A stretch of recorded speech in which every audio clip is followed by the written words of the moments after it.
একটি ট্যাঙ্কে ৭৫ টন গলানো লোহা ফুটছিল।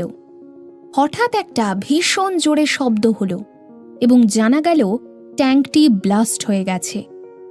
এই ব্লাস্টের পর চারিদিকে গরম হাওয়া এবং ধোঁয়ায় ভরে গেল। কিচ্ছু দেখা যাচ্ছিল না। চারিদিকে মাংস পোড়া গন্ধে ভর্তি হয়ে গিয়েছিল। মানুষ চিৎকার করছিল, কাঁদছিল। তপ্ত গলিত লোহার দ্বারা শরীর জ্বলে গিয়ে মানুষ তড়পাচ্ছিল যন্ত্রণায়। সেই তপ্ত গলিত লোহা জলের স্পর্শে এলে যে আওয়াজ হয়েছিল তাতে মানুষের চিৎকার চাপা পড়ে গিয়েছিল।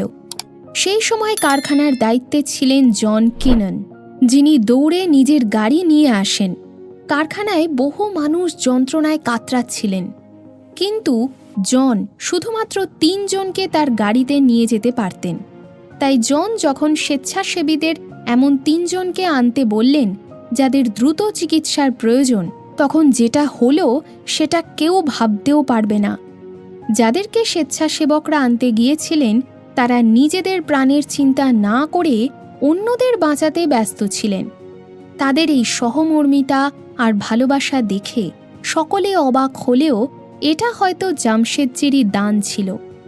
জামশেদজি মৃত্যুর পরপরই স্টিল প্ল্যান্ট শুরু হয় এবং স্টিল প্ল্যান্ট শুরু হওয়ার কয়েক বছর পরেই এই দুর্ঘটনা ঘটে। সেই সময় এত আধুনিক ব্যবস্থা ছিল না যাতে সবকিছুকে নিয়ন্ত্রণে রাখা যায়। তার ফলেই এই দুঃখজনক ঘটনাটি ঘটেছিল। জামশেদজি নিজের চোখে এই স্টিল প্ল্যান্ট দেখে যেতে পারেননি ঠিকই, কিন্তু তিনি ঠিক যেমনটা স্বপ্ন দেখেছিলেন তার পুত্র সেভাবেই সেটা পূরণ করেছিল। সমস্ত জাতি, ধর্ম, সম্প্রদায়ের মানুষেরা সেখানে সমানাধিকার ও সুযোগ সুবিধা পেয়েছিলেন এবং তারা সকলে একসঙ্গে মিলে জামশেদপুর টাউনশিপে থাকতে শুরু করেন। জামশেদজির মতো উদার এবং ভবিষ্যদ্দ্রষ্টা ব্যক্তি আজকের যুগে পাওয়া সত্যিই কঠিন। ওনার তৃতীয় স্বপ্ন ছিল হাইড্রো ইলেকট্রিসিটি পাওয়ার প্ল্যান্ট তৈরি করা। এই স্বপ্ন পূরণের জন্যও তিনি প্রাণপণ চেষ্টা করেছিলেন, আর সেই স্বপ্নের গল্পই এই পর্বে আমরা শোনাব। আগের একটি পর্বে আমরা বলেছিলাম 1875 সালে জামশেদজি জব্বলপুরের কাছে একটি জায়গা দেখেছিলেন, যার কাছে একটি ঝর্ণাও ছিল। সেখানে একটা হাইড্রো ইলেকট্রিসিটি পাওয়ার প্ল্যান্ট তৈরি করে তিনি নিজের মিলের জন্য নিজেরাই বিদ্যুৎ তৈরির কথা ভেবেছিলেন। কিন্তু সেখানে একজন সাধুর মঠ হওয়ার কারণে তিনি সেই জায়গাটি ছেড়ে দেন। তবে তখন থেকেই তার মনে হাইড্রো ইলেকট্রিসিটি প্ল্যান্ট তৈরি করবার একটা জেদ চেপে গিয়েছিল। 1882 সালে আমেরিকায় প্রথম ব্যবসায়িক স্তরে হাইড্রো ইলেকট্রিসিটি প্ল্যান্ট তৈরি হয়। জামশেদজি যদি জব্বলপুরের জায়গাটা পেয়ে যেতেন তবে প্রথম ব্যবসায়িক হাইড্রো ইলেকট্রিসিটি প্ল্যান্ট ভারতেই হতো। 1897 সালে দার্জিলিংয়ে একটি ঝর্ণার কাছে ভারতের প্রথম হাইড্রো ইলেকট্রিসিটি প্ল্যান্ট তৈরি করা হয়, যার ক্যাপাসিটি ছিল 130 কিলোওয়াট।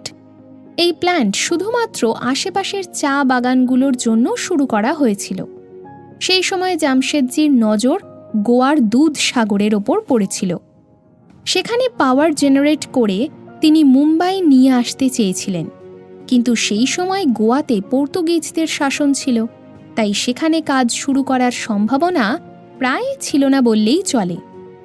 জামশেদজি একজন আর্কিটেক্টকে চিনতেন যার নাম ছিল ডেভিড কোসলিং। তিনি খুব হাসিখুশি মানুষ ছিলেন। তিনি নিজের বেশিরভাগ সময় লোনাভলার বন্দরগুলোতে কাটাতেন। সেখান থেকে কিছু দূরে ওয়ালবন নামে একটি গ্রাম আছে, আর সেখান থেকে কিছুটা দূরেই একটি খাদের ধারে খান্ডালা রয়েছে। এটি এমন একটি এলাকা যেখানে ডেভিডের মনে হয়েছিল কৃত্রিম ড্যাম বানানো যেতে পারে। এই এলাকায় অনেক বড় বড় ঢাল রয়েছে যেখানে প্রচুর বৃষ্টি হয়। সেখানকার পাহাড় থেকে বৃষ্টির জল 1800 ফুট গভীর খাদে পড়লে একটি কৃত্রিম ঝর্ণা তৈরি হয়ে যাবে। ডেভিড জানত যে জামশেদজি একটি হাইড্রো ইলেকট্রিসিটি পাওয়ার প্ল্যান্ট শুরু করতে চান, তাই সেই নিজের পরিকল্পনা জামশেদজিকে গিয়ে বলে। তার পরিকল্পনা ছিল যে সবচেয়ে আগে ওই জায়গায় জলের জন্য ড্যাম তৈরি করা হবে আর বড় পাইপলাইন দিয়ে ঢালে ছেড়ে দিয়ে পাওয়ার জেনারেট করা হবে। ডেভিডের এই পরিকল্পনা জামশেদজিরও পছন্দ হয়, কিন্তু সমস্যা এটাই ছিল যে লোনাভলা থেকে মুম্বাই পর্যন্ত প্রায় ৮০ কিলোমিটার বিদ্যুৎ নিয়ে যাওয়া কোনো সহজ ব্যাপার ছিল না, আর ভারতে এরকম কাজ এর আগে কেউ করেনি। এরপর জামশেদজি ইংল্যান্ডে গেলেন, আর সেখানে খোঁজ খবর নিয়ে জানতে পারলেন লোনাভলা থেকে মুম্বাই বিদ্যুৎ নিয়ে যাওয়া একেবারেই সম্ভব। তারপর তো জামশেদজি আর থামলেনই না। তিনি লোনাভলাতে হাইড্রো ইলেকট্রিসিটি পাওয়ার প্ল্যান্ট তৈরির চিন্তাভাবনা করতে শুরু করলেন। তিনি সেই সময়কার ভারতের মন্ত্রীর সঙ্গে গিয়ে কথা বলেন।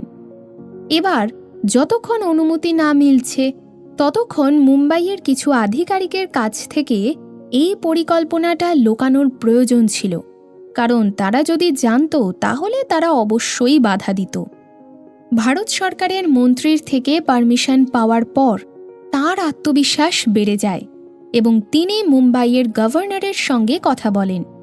প্রচেষ্টা তো চালুই ছিল, কিন্তু এই পরিকল্পনার ফাইল সরকারি দপ্তরে আর হাতবদল হচ্ছিল না। সেই সময় সমস্ত অধিকার ব্রিটিশ সরকারের অধীন ছিল। জামশেদজি সরকারের অনুমতি ছাড়া কিছুই করতে পারতেন না। মুম্বাইয়ে লন্ডনের ব্রাশ ইলেকট্রিক কোম্পানির কাছে পাওয়ার সাপ্লাইয়ের সমস্ত অধিকার ছিল।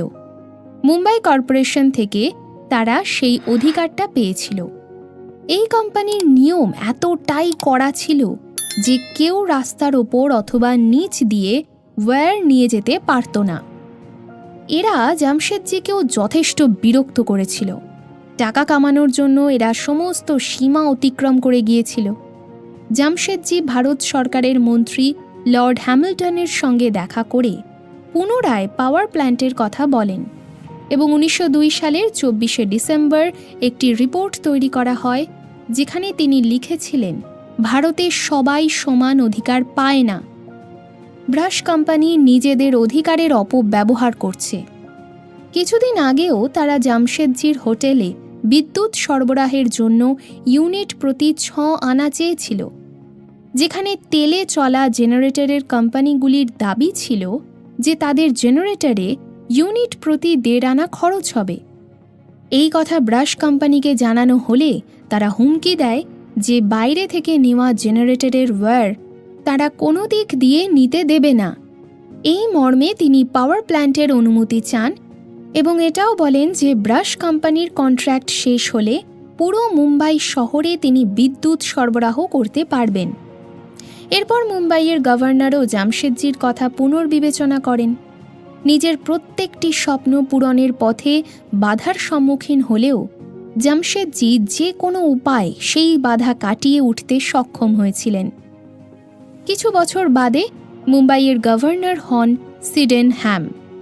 সিডেনহ্যাম যেহেতু নিজেও ইঞ্জিনিয়ার ছিলেন, তাই তিনি হাইড্রো পাওয়ার প্ল্যান্টের গুরুত্ব বুঝতেন। তাই তিনি সহজেই অনুমতি দিয়ে দেন। এরপর বাকি সব ব্যবস্থা জামশেদজি ডেভিডের সঙ্গে মিলে করে নিয়েছিলেন।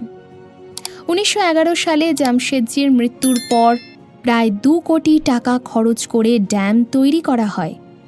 এই পাওয়ার প্ল্যান্টের দ্বারা মুম্বাইয়ের বিভিন্ন জায়গায় পাওয়ার সাপ্লাই করা হতো। জামশেদজির মতন ব্যক্তিদের কখনো মৃত্যু হয় না। তারা তাদের চিন্তাধারার মাধ্যমে জীবিত থাকেন মানুষের মনে।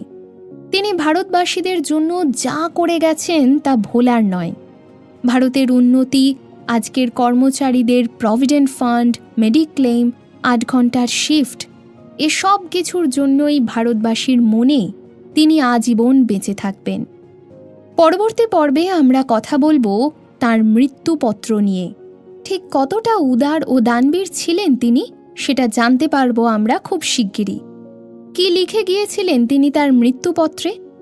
জানতে হলে শুনতে হবে পরবর্তী পর্ব।